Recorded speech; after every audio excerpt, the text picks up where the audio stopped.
Today, I'm going to be sharing with you one of the most amazing essential oils combinations that will leave your home smelling like a day spa. I personally love to use distilled water, but you can definitely use water right from the tap. You're going to need an equal amount of each essential oil for this combination.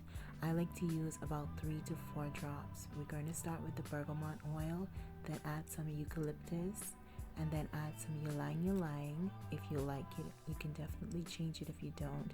You can also add some lavender, some peppermint, and of course some sweet orange oil just takes this to the top. And for a little more citrus, add some lemon oil.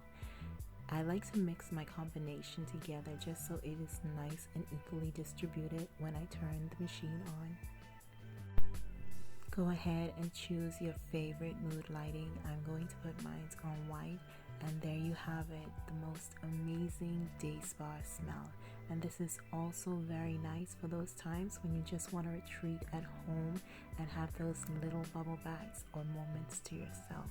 I hope you guys enjoyed this combination. If you did, definitely let me know down below in the comments, and I will see y'all in my next video. Until then, cheers.